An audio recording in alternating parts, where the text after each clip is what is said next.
So my stupid brand new water heater broke down from all the calcium buildup and things in the water. This meant we had to rent a hotel room so we could all get a shower. Of course, I let my husband and teenage daughters go first. While they took their shower though, I had already been searching around the room for cameras, shows and articles that all depicted warnings to check, and that had me really freaked out at the time. My husband laughed at me like I was crazy, so I thought we were safe. It wasn't until I was actually standing inside the shower that I spotted the camera. You had to view it from a certain angle. It was wrapped around a light that had a cover at the bottom of it. There was an opening though all the way around the edges in the middle. I looked up and there it was. I screamed and my husband came running inside. I told him where the camera was. He checked and sure enough, he took the bottom cover off the light and the camera fell down instantly. It was directly wired into it and set to sit and point looking down into the shower. My husband tore it out and marched straight to the office, where a fight then ensued. The creepy guy got pissed my husband was destroying his room, and the owner called the cops. Well, my husband is a very hot-headed guy. When he's on a moral mission, he will stop at nothing. He grabbed the guy by the scruff of his collar and was about to beat him senseless. His mentality in the moment was, if I'm going to go to jail anyway, I might as well make it worth it. The guy's wife then came out. By then, I was dressed and there for backup. She wanted to know what was happening. I told her about the camera I'd found in the shower. She told me to wait right there. She walked back in, having grabbed a knife from her room, and started chasing the owner around with it, trying to stab him. Then the cops showed up. Well, with this entire clusterfuck going down, the cops asked us what happened first. When we told them, they took the owner in. Apparently, they found hundreds of videos in a private nook in his bedroom, and they're now using it to build a case on him. I guess the moral of this story is to be sure to check everywhere before ever undressing in a place you're unfamiliar with. You never know where there could be hidden cameras.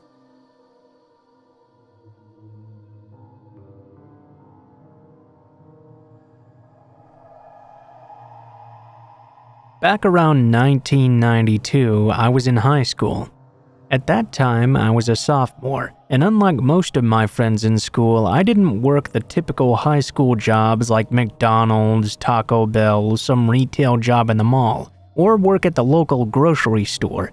Instead, I was very good with my hands, so I worked jobs like construction, demolition, flooring, and auto mechanics.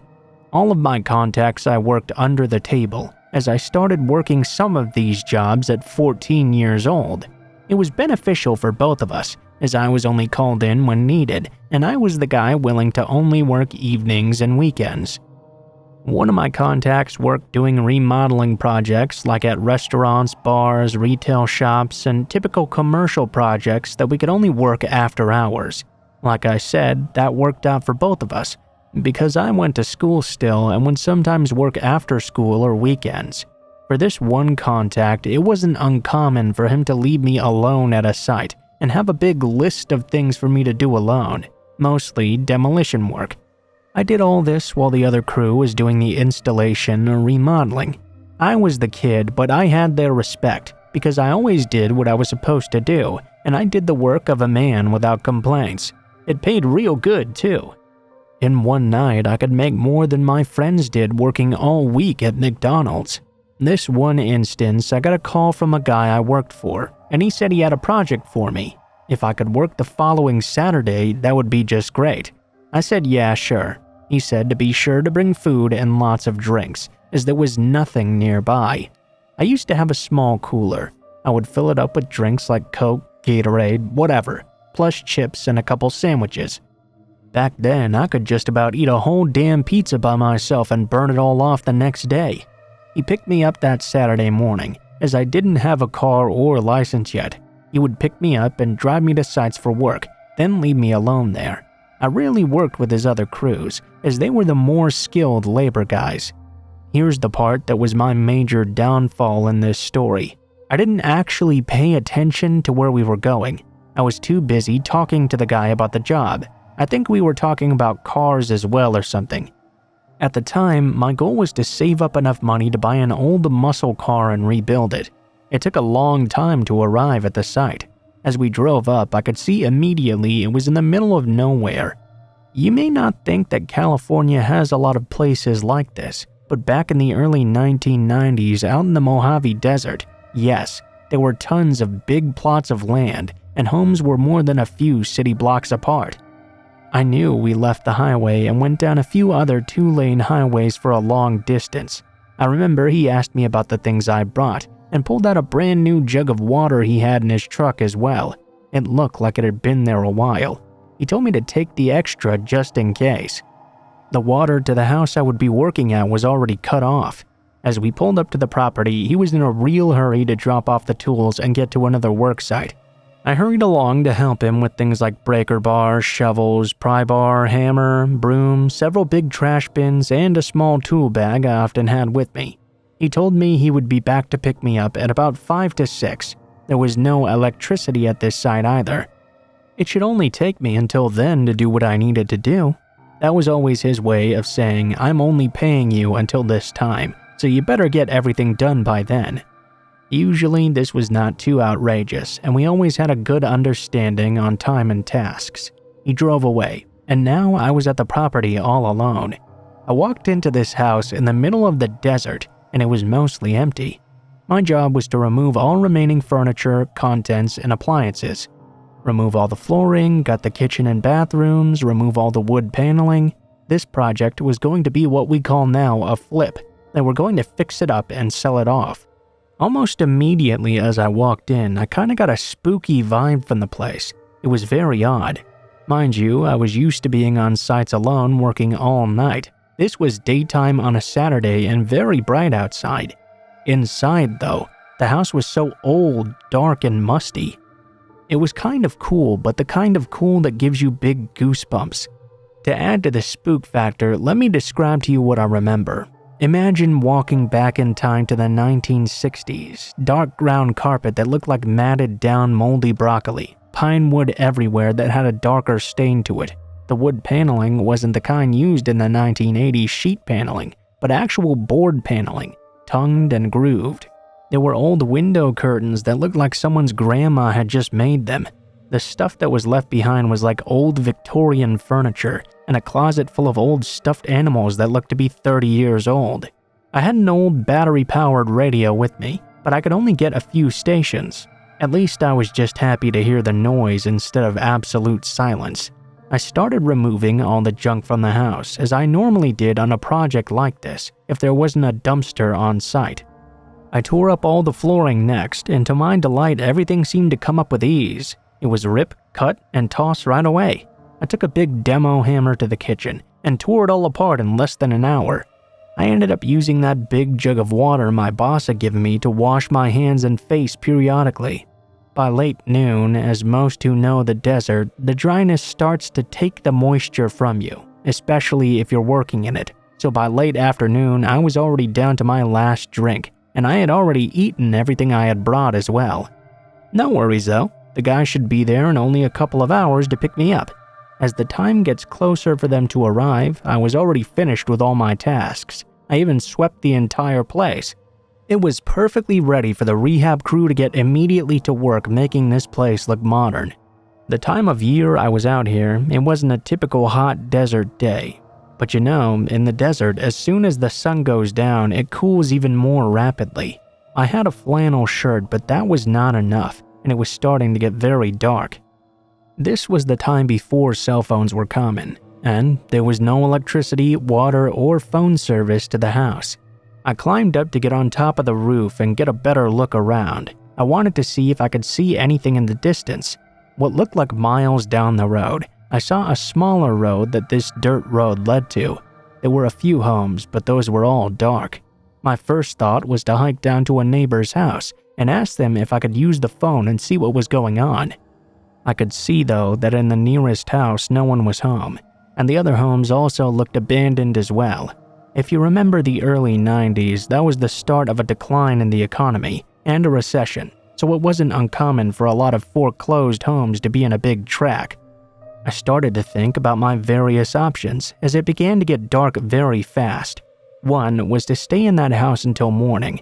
2 was to hike with the no water I had a few miles into the dark Mojave night. And 3 was to wait until early morning and hike out of there to some sort of civilization. Very suddenly, it occurred to me that no one knew where I was right now, except my boss. I didn't know if he had told anyone else either. Certainly, my family wouldn't miss me until maybe Sunday night. I didn't even tell them I was going to work. As full darkness surrounded me, it was amazing looking out at the night sky. Lucky for me, the moon was quite bright, as I didn't have a flashlight or any way to make a fire. Even though I tried, I was going to make a small bonfire out of broken up construction debris as the temperature started to fall, probably down to the low 40s or high 30s. It seemed my only option now was to go back inside that dark, empty house that somehow seemed even more creepy sitting in the dark now. At about 8 p.m., the batteries on my radio, which was my only source of light and noise, died out. I grabbed an old wooden chair and sat in the living room of this house facing the door. I started to hear harsh wind, odd noises which I assumed were animals in the distance, and what sounded like leaves crackling under feet. I was starting to shiver from how cold it was. I set off on trying to start a fire in the fireplace. Imagine Tom Hanks in Castaway trying to start a fire. At least all of this was keeping my mind off my desperate situation though. Sitting in this living room next to the fireplace, the house seemed even more dark than it should have. Mind you, in the daytime it already seemed dark. I could tell my mind was starting to play tricks on me. I began to see shadows moving outside and inside the house. I was also starting to hear whispers or talking or something. I got up from my chair and yelled out, "Hello?" Just as I did, I heard something fall from the other side of the house. I ran over to the door and went outside again. At least in the moonlight, I could see better. Off in the distance, I could hear noises and see movement, but I couldn't make anything out. At my pile of tools by the edge of the house, so I ran over there and grabbed Big Daddy, my heavy pry bar that I used in demo. I was ready to defend myself from who or what was out there. I also had to keep moving because my shirt was now no longer enough to keep me warm. The wind was starting to pick up and it was chilling me to the bone. As far as I could see, there were no lights around me. I got up on top of the gate just to try and gain a little bit of altitude to see if I could see anything nearby. My mind went to the stories that circled around at the time about how people would come up to the Mojave Desert and bury bodies, how there were Satanist groups out here, how people would always go missing for no reason. Every noise had me on edge, and every shadow had my heart pounding. I know no one was inside that house, but I swore I could hear noises coming from inside as well. I huddled up on the front porch, looking into the living room window, expecting to see someone at any moment. By around 11 p.m., I looked at my watch, thinking this was going to be a very long night. I honestly didn't know how I was going to make it another 6 hours until daybreak. It was so cold. I started thinking that the moment daybreak came, I was going to take the very little water I had left and walk east. I knew that at least going east I would eventually get somewhere. I knew that the dirt road I was off of eventually led to a paved road. It was now midnight. I was wide awake, my eyes fixed on the dirt road. I was thinking that at any time now a car would finally come down. Maybe it would be my boss, or maybe they could call for help for me. I casually turned to look back into the house, as all this time I had been hearing noises from it. I could see a shadow of a person move from the kitchen down to the hall. I jumped up from sitting down. I was absolutely sure this was not an animal. I started backing my way out of the porch toward the pile and tripped over debris. I fell down onto the ground. I hopped up, but fell again. It was like something had just pushed me down. All of a sudden, all these bright lights were coming closer to me as I was laying there on the ground. I jump up only to see my boss there. I was so glad to see him. I wasn't mad or anything. I just asked him what the hell had happened. He said that he was sorry. He thought the other crew was coming to get me, and they thought he was coming instead. So in the end, no one actually came. It wasn't until later in the evening when he asked the other crew leader about how far along I got that he said he'd never come. Well, it took him almost 2 hours from where they were working to come get me.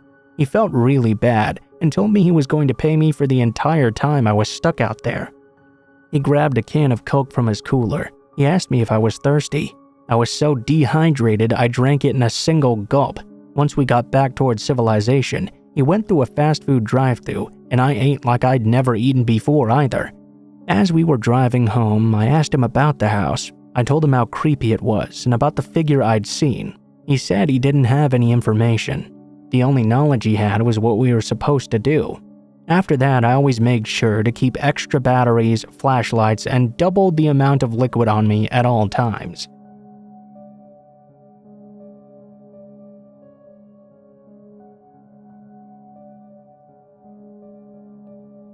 I was at home alone in my previous apartment in a not-so-great neighborhood. My apartment was on the ground level, and my bedroom window faced this back alley. A dumpster sat less than 2 car lengths away, where homeless people often rummaged through. Just before dawn one morning, I could hear a tapping at my window. My back was to the window at that moment, but my eyes were now wide open. It was still dark outside. I sleep with my lamp on, and my worn-out vertical blinds were missing a slat, causing a 6-inch gap. I knew that whoever or whatever was the source of this tapping, they could see me lying in my bed plain as day. The tapping was very brief as well, maybe 5 or 6 taps or so. I spent the next 5 seconds or so frozen.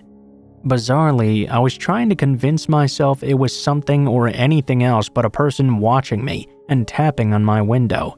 But then came even more tapping. Now I was faced with the terrifying reality that someone must be watching me right now through my window in the dark. God knows how long they'd been doing it too. Had one of those homeless people perhaps become aggressive during their dumpster dive or something? Something told me that nothing good could come from me turning around and looking through that window. If he got me to look at him, what then? Remember, my back was to this guy. I sat up slowly, rubbing my eyes and pretending I was too groggy to hear him. I stood up and hazily made my way out of my bedroom as though I was going to the restroom or something. Once I was out of his line of sight, I ran to the phone to dial 911. I was considering whether to forget any embarrassment of being only in my t-shirt and underwear and bolt out my front door out of the sight of this intruder. I wasn't sure I could outrun whoever it was, or even whether anyone would help me if I couldn't. Before I could make a decision though, I heard the loud pop of my window being pried open. I thought my heart was going to jump out of my chest. At that very same time though, I could hear my neighbor upstairs, Mike, hurriedly descending downward. I opened my door a few inches and peeked out to ask for his help. Mike was a big guy, and I'd heard he trained in the martial arts of some sort. He didn't hesitate to respond, hustling to the back of my apartment to see what was going on. Within just a few moments, I could hear rumbling and someone being slammed against the wall and into the bushes. A few moments later, Mike came around to my front door, telling me not to worry about ever seeing that guy again. He'd beaten him pretty severely. I wanted to believe Mike, that the would-be intruder was maybe dumpster diving, but he would never venture this way again, hopefully. Unfortunately though, it was not a homeless person. According to Mike, when the guy escaped, he ran to the front of my building, hopped into a red sports car, and sped off immediately. My neighborhood was not a red sports car kind of place. The police later told me they believed the intruder was someone who'd seen me out somewhere and followed me home to find out where I lived.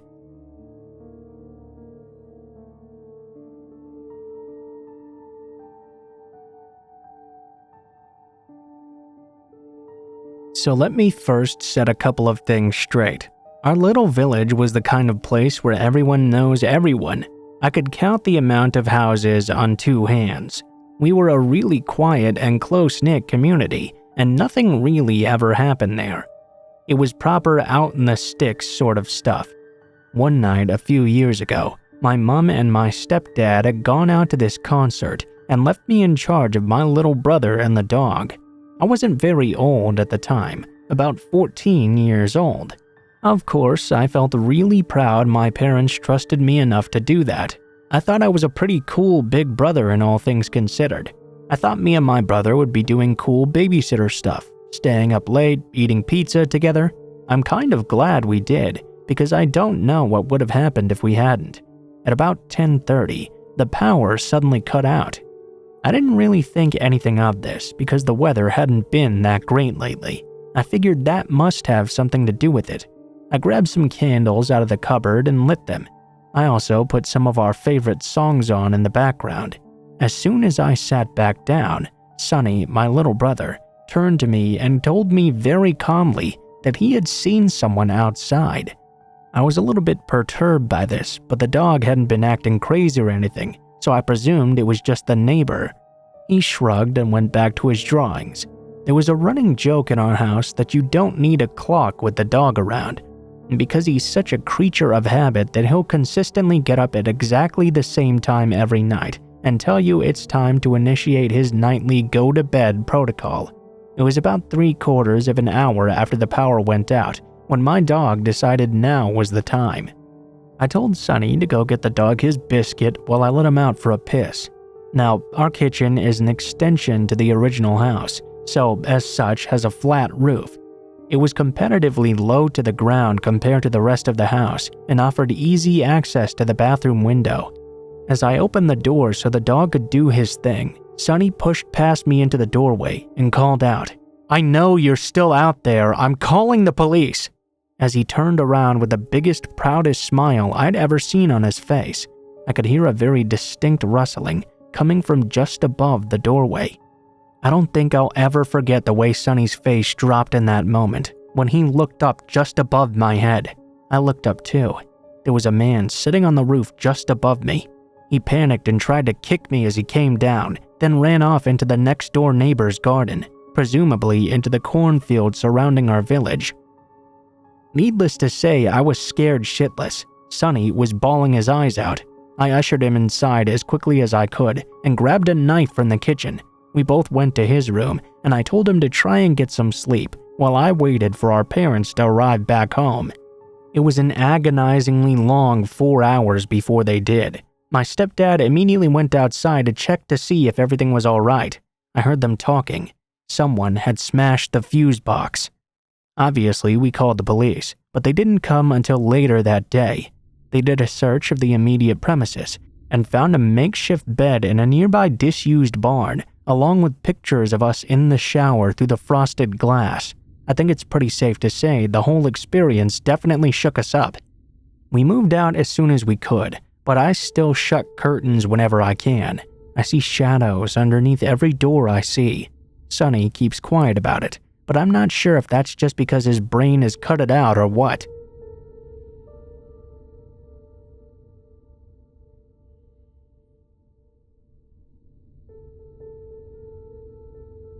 This is a story my mom told me from when I was only 2 years old.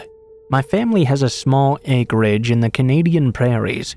It's not too far out from the city, but far enough that it was very rare to have any unexpected visitors.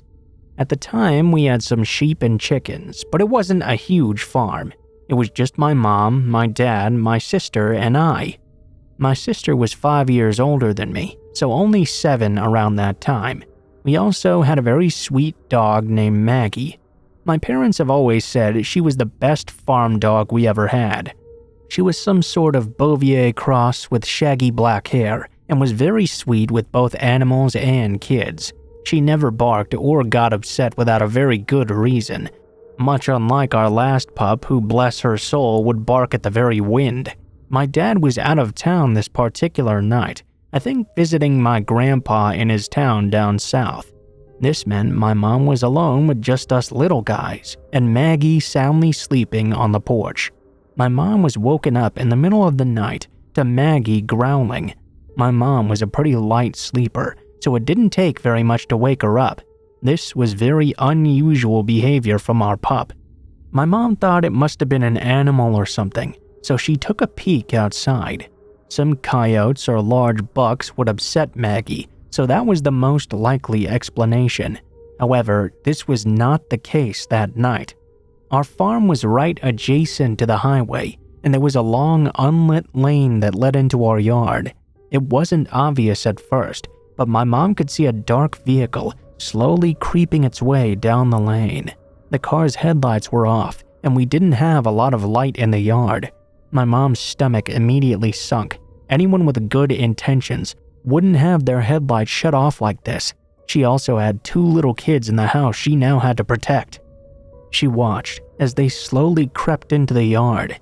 I don't know how many there were, but at least a few guys got out of the vehicle and began to head toward the shop where my dad kept his tools. At the time, there was a big power panel on the side that controlled all the electricity to the yard lights and the house. They opened it up and started going through it, evidently trying to figure out how to shut off our power. God knows what their intentions were. Luckily, my family had a hunting rifle. My mom grew up on a farm, so she knew her way around a gun. Rifle in hand, she quietly propped open the door, just enough to stick the barrel out. She fired a few shots in the men's direction. They freaked out and hopped back in their vehicle, reversing all the way down the lane so that she couldn't see their license plate. I honestly have no idea what these guys' plans were. Maybe they just wanted to rob us, but the idea of people pulling into the yard with no headlights and shutting off our power is so unsettling. Either way, I'm extremely grateful for our sweet Maggie and badass mom for keeping us safe. It's been 21 years since this happened, but I sure hope we don't meet those guys ever again.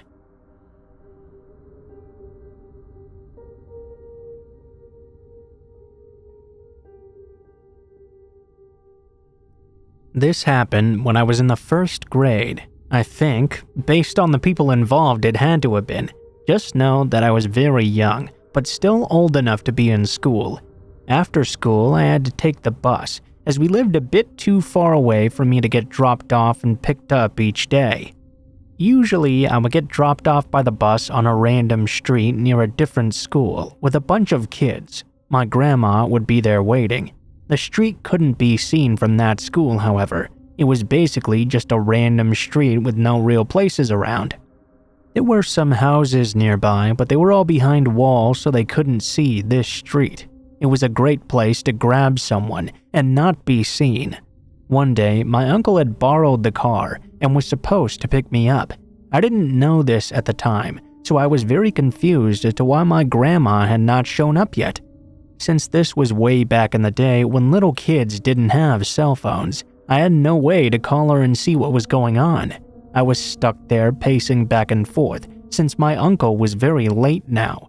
All the cars had left except one, but I didn't pay it very much attention at first.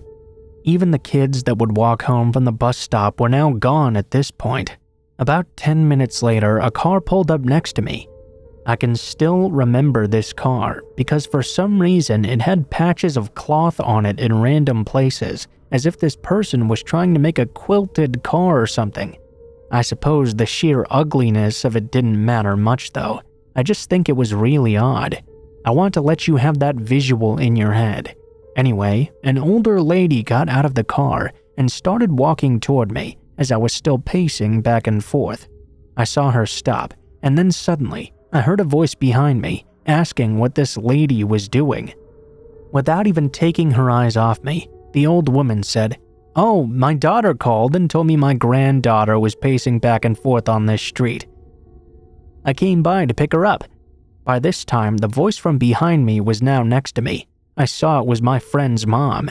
She put her arm around me and told the lady that I was the only one there and I was with her. The crazy lady glared at us for a second before storming off to her car and driving away quickly. Well, it turned out that car that had been sitting there the whole time was my friend and her mom. She was watching to make sure I got picked up safely. She took me over to her car and had me call my grandma to ask if it was okay for her to take me home. If it hadn't been for my friend's mom staying around to make sure I got picked up, I could be living a very different life right now.